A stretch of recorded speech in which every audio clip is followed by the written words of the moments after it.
తాకట్టులో ఉన్న బంగారాన్ని విడిపించి ఆ రోజు ఆన్లైన్ రేటుకే మేము కొంటాం. Sharma gold company.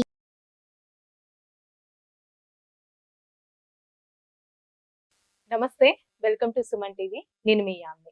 ప్రస్తుతం మనతో ఉన్నారు ప్రముఖ జ్యోతిష్య వాస్తు పురాణ ఆగమ శాస్త్ర పండితులు బ్రహ్మశ్రీ కొత్తపల్లి సురేష్ శర్మ గారు ఉన్నారు.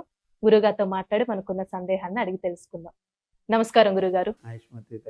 గురుగారు, మనకి ఆంధ్రప్రదేశ్ లో అయితే మొన్న 13వ తారీఖు ఎలక్షన్స్ అయిపోయినాయండి. ఇంకా ఆ రిజల్ట్ కోసం ఇంకా టెన్షన్ లో ఉన్నారు.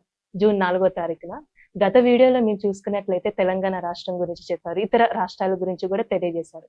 ఇప్పుడు ఏ విధంగా ఉండబోతుందంటారు? ఆంధ్రప్రదేశ్ లో ఈసారి ఎవరు వచ్చే అవకాశం ఉందంటారు? నేను యాక్చువల్గా ఎన్నికల షెడ్యూల్ రాగానే ఆ సంఖ్య గురించి కామెంట్ చేశాను. వీడియో అయితే చేయలేదు, కానీ సంఖ్య గురించి, ఆ 13వ నంబర్ గురించి. అంటే నాకు కావాల్సిన మిత్రులు ఎలక్షన్ రిజల్ట్స్ని అందుకే ఇప్పుడు దాకా కూడా చెప్పకపోవడానికి కూడా కారణం ఏంటంటే, నాకు ఆ గురువు యొక్క గమనాలు కొన్ని మారాక చెప్తానని అలా వాయిదా వేసి పెట్టాను. వాస్తవం ఏంటంటే, ఆ సంఖ్య ఉంది కదా 13, దాని గురించి నేనేం చెప్పాను తెలుసా? 3 13 8 18 అని ఒక మాట ఉంటుంది. 3, 13, 8, 18 ఈ సంఖ్యలు కొంచెం డేంజర్ సంఖ్యలు అంటుంటారు.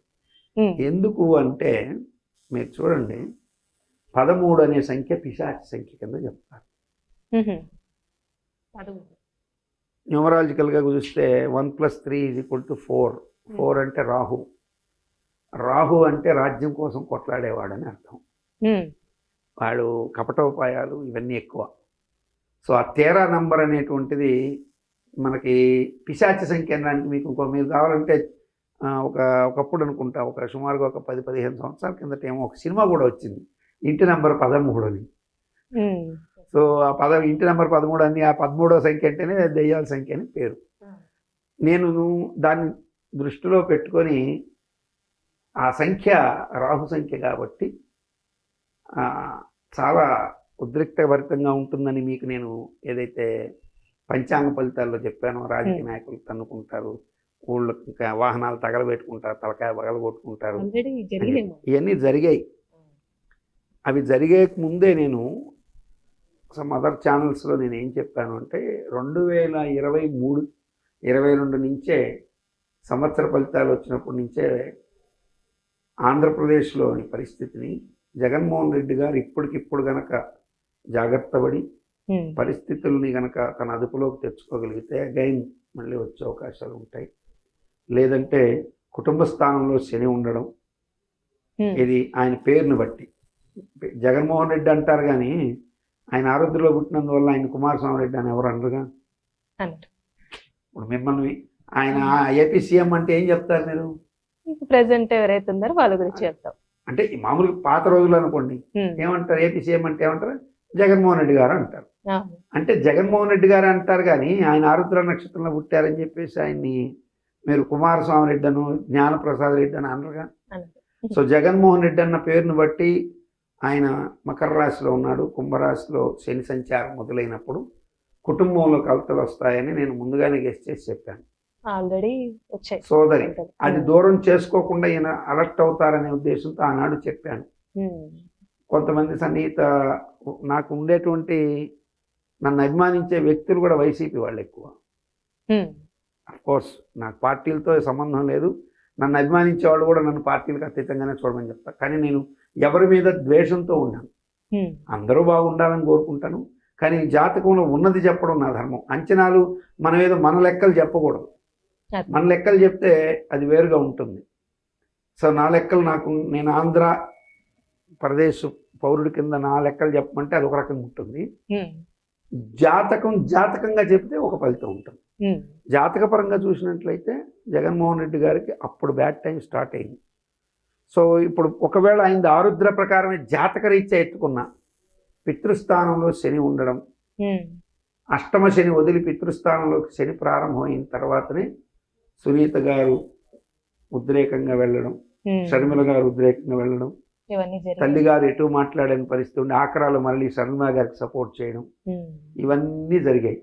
ఆనాడే నేను మాతృస్థానం వీక్ అయింది, సోదర స్థానం వీక్ అయింది, కుటుంబ స్థానం వీక్ అయింది అని కొట్టుకున్నాను. ఎవరు వినరు. ఎందుకంటే గ్రహఫలం అలా ఉంటుంది. సో కాబట్టి జగన్మోహన్ రెడ్డి గారు ఇప్పుడు కూడా జాతకపరంగా ఆషామాషిగా ఓడిపోయే అవకాశం అయితే లేదు. 60 నుంచి 70 లేకపోతే ఇంకొక 5 సీట్లతోనూ 75 సీట్ల వరకు వచ్చే అవకాశాలు ఉంటాయి. అంటే అంతకు ముందులా కాకుండా కొంచెం తగ్గే అవకాశం. కొంచెం కాదు, ఆయనకు వచ్చిన మెజార్టీ చాలా వరకు వెళ్ళిపోయినట్టు కదా. అవునండి. 60-70లకు వస్తే సగానికి సగం పోయినట్టే కదా. పోయినట్టే. 70 అంటే 70 140 కంటే ఎక్కువ వచ్చాయి ఆయనకి. 151 వచ్చింది. జగన్మోహన్ రెడ్డి గారికి గెలవడం అనేది ఈసారి కష్టమే. అనేక మంది ఒక్కొక్కరు ఆయనైతే మంత్రదండం స్వామిని ఎవరు ఆయన మంత్రదండం చెప్తూ మెజార్టీలతో కూడా చెప్తున్నాడు. మరొక జ్యోతిష్కుడు అసలు జగన్మోహన్ రెడ్డి గారికి తప్ప ఇంకొకటి లేదని ఆయన ఏదో గట్టిగా చెప్తున్నాడు. సో ఈ మంత్రదండం అనేది వద్దులే, ఆయన కూడా ఫీల్ అవుతాడు. ఎవరో ఒక ఆయన ఒక స్వామి నాకు ఎవరో పంపిస్తుంటారు కదా, ఆ స్వామి ఖచ్చితంగా జగన్మోహన్ రెడ్డి గారు వాళ్ళ ఎమ్మెల్యేల మెజార్టీలతో కూడా చెప్పడం మొదలుపెట్టాడు. మరొక ఆయన ఇంకొక రకంగా చెప్తాడు. ఒక్కొక్కరు వాళ్ళ ఇవన్నీ నాకు తెలిసినంత వరకు ఏంటంటే వీళ్ళు అంచనాలతో జ్యోతిష్యం చెప్తున్నారు. అంచనాలతో జ్యోతిష్యం చెప్పడం వల్ల జాతకం మారిపోదు. అంచనాలు పనిచేయవు. ఈసారి అంచనాలు పనిచేయవు, జాతకమే పనిచేస్తుంది. పక్కగా జాతక ప్రకారం అయితే కూటమికి అవకాశాలు ఎక్కువ. నా అంచనాల ప్రకారం అయితే, నేను కూడా ఆంధ్ర పౌరుడి కింద నా అంచనాల ప్రకారం అయితే జగన్మోహన్ రెడ్డి గారికి 60-70 కూడా రావు. అంటే అంచనా వేరు, మనిషిగా నేను అంచనా వేరు, జ్యోతిష పండితుడిగా వేసేటువంటి లెక్క వేరు. కానీ జగన్మోహన్ రెడ్డి గారు ఆషామాషిగా జాతక ప్రకారం అయితే ఓడిపోడు, కానీ నా అంచనాల ప్రకారం అయితే ఘోర పరాజయం అనేది తప్పించుకోలేడు. జాతకం ప్రకారంగా ఓడిపోరు. జాతక ప్రకారం అయితే ఆషామాషిగా ఓడిపోవడం ఖాయం. ఆషామాషిగా అంటే అంత ఈజీగా ఓడిపోడు.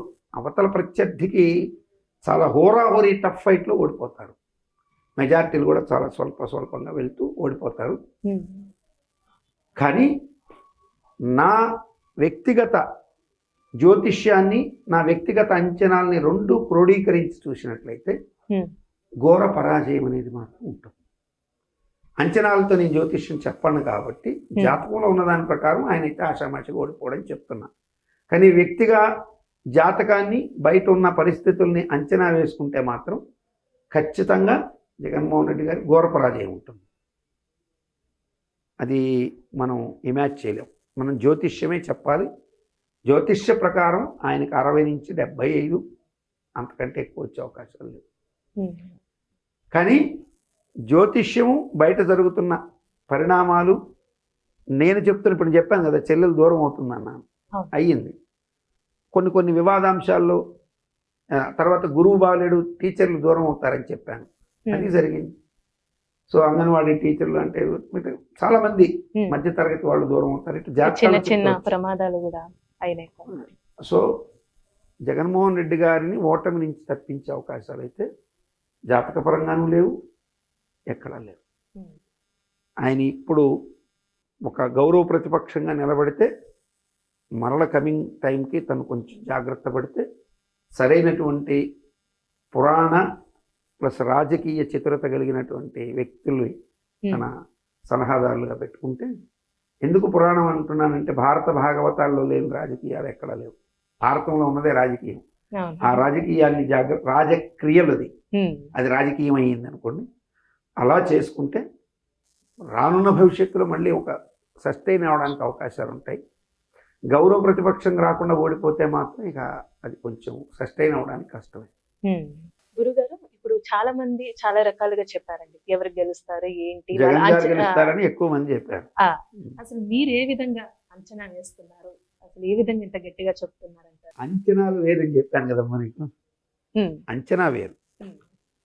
ఇప్పుడు ఎన్నికల రిజల్ట్స్ చెప్పడానికి ఎన్నికల ముందు ఆయా పార్టీలు ఏం నిర్వహిస్తాయి? సర్వేలు. మీకు కూడా తెలుసు. సర్వేలు నిర్వహించే వాళ్ళు ఏం చేస్తారమ్మా, ఒక ఊరుకో, ఒక పట్టణానికో, ఒక సిటీకి రకరకాల ప్యాటర్న్స్ ఎంచుకుంటారు. అంటే రూరల్, అర్బన్, సిటీ, ఇంకా చెప్పాలంటే ఇంకా కొంచెం డెప్త్కి వెళ్ళి ఆయా వర్గాల దగ్గర నుంచి ఫీడ్బ్యాక్ తీసుకుంటారు కదా. సో చెప్తున్న వాళ్ళందరూ కూడా మనుషులే కదా, ఫీడ్బ్యాక్ చెప్పేవాళ్ళు మనుషులే కదా. జంతువులు, కుక్కలు, పిల్లలు అయితే చెప్పవు కదమ్మా. సో చెప్తున్న ప్రతి మనిషికి ఒక పేరు ఉంటుందా? ఉంటుంది. నేను ఎలక్షన్ రిజల్ట్స్ చెప్పేటువంటి ఫార్మాట్ చెప్తున్నా. వాళ్ళు సర్వేలు చేస్తున్నారు, నేను జాతక సర్వే చెప్తున్నా. ఇప్పుడు ఉన్నటువంటి జాతక ప్రకారం మనం చెప్పినప్పుడు 27 నక్షత్రాల్లోనే అబ్దుల్ ఉంటాడు, ఇబ్రహీం ఉంటాడు, డేవిడ్ ఉంటాడు, రాములు ఉంటాడు, సీతమ్మ ఉంటుంది, ఇంకొక ఎల్లమ్మ పుల్లమ్మ ఎవరైనా ఉంటారు కదా. వాళ్ళు 27 నక్షత్రాల్లోనే ఉంటారు కదా. సో ఎలక్షన్ జరిగే రోజున ఏ నక్షత్రం ఏ తారు నడిచాయి, అవి ఎంతమందికి అనుకూలం, ఎంతమందికి ప్రతికూలం, ఏ పార్టీకి ఎంతమంది, 175 నియోజకవర్గాల్లో ఒక్కొక్క అభ్యర్థికి ఆయా ప్రతికూలం ఆ తారలు లెక్కేసుకొని 175 మంది నియోజకవర్గాల అభ్యర్థుల లిస్టు కూడా తీసుకున్నా. ఇంకా చెప్పాలంటే ఏ నియోజకవర్గంలో ఎవరు ఓడిపోతారో కూడా నా దగ్గర లిస్ట్ ఉంది, కానీ నేను అలా రివీల్ చేయదలుచుకోలేదు. ఎందుకంటే ఒకరిని బాధ పెట్టేటువంటి పని చేయకూడదు, కానీ ప్రభుత్వం మారుతుందనేది మాత్రం నాకు అర్థమైంది కాబట్టి అదొక్కటి చెప్పదలుచుకున్నాను. ఇప్పుడు పలానా ఆయన ఓడిపోతాడని చెప్పడం, పలానా ఆయన ఇది అయిపోతాడని చెప్పడం నాకు తెలుసు. అంచనాలు సర్వేలు చెప్తున్నాయి. నేను నక్షత్రాలను లెక్కేసి 27 నక్షత్రాల్లో ఇప్పుడు ఆ జగన్మోహన్ రెడ్డి గారు ఆరుద్ర జన్మతార, పేరును బట్టి ఉత్తరాషాఢ, ఆయనకి ఎన్ని నక్షత్రాలు సపోర్ట్ అవుతున్నాయి, వైఎస్ఆర్సీపీ పార్టీ పెట్టిన రోజు ఏ నక్షత్రం ఉంది, వైఎస్ఆర్సీపీని ఏ నక్షత్రంతో పిలుస్తారు, సో దానికి ఎన్ని తారలు సపోర్ట్ చేస్తున్నాయి, తెలుగుదేశం పార్టీ పెట్టిన రోజు దాని నక్షత్రం ఏంటి, దానికి ఈరోజు నడుస్తున్నటువంటి రోజున ఎన్ని, దానికి ఉన్న పేరును బట్టి ఆ పార్టీకి ఉన్న ఆ తెలుగుదేశం అనేటువంటి పేరుతో తీతూ తేతో విశాఖ నక్షత్రం, విశాఖ నక్షత్రానికి ఎన్ని తారలు సపోర్ట్ చేస్తున్నాయి. అట్లాగే చంద్రబాబు నాయుడు గారిది కొంతమంది కృత్తిక, కొంతమంది పుష్యమి అంటారు. అట్లాగే పవన్ కళ్యాణ్ కొంతమంది ఉత్తరాషాఢ అనుకుంటుంటారు నెట్లో చూసి పిచ్చి వాళ్ళంతా, కానీ వాస్తవం అది కాదు. నా దగ్గర యాక్యురేట్ గా డేట్ ఆఫ్ బర్త్ ఉంది. అది పవన్ కళ్యాణ్కి అత్యంత సన్నిహితులు నాకు పంపించారు. గురుగారు మీరు ప్రిడిక్షన్ ఎక్సలెంట్ గా 1.5 సంవత్సరం ముందే జగన్ గారు డౌన్ఫాల్ గురించి చెప్పారు, అండ్ రేవంత్ గారి గురించి చెప్పారు, నరేంద్ర మోడీకి ప్రాణహాని గురించి కూడా ఇది ఏమంటారు నేషనల్ టీమ్స్ దాన్ని పట్టుకుంటాయని చెప్పారు.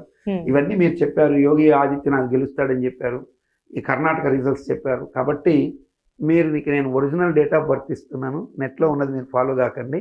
సో దీని ప్రకారం పవన్ కళ్యాణ్ గారి జాతకం ఎట్టుందని అడిగితే చూశాను. ఆయన నేను సంవత్సరం రివీల్ చేయను, ఖచ్చితంగా ఆయనదైతే పుష్యమి నక్షత్రం. అందరూ అనుకుంటున్నట్టు ఉత్తరాషాఢ కాదు, వెరీ క్లియర్.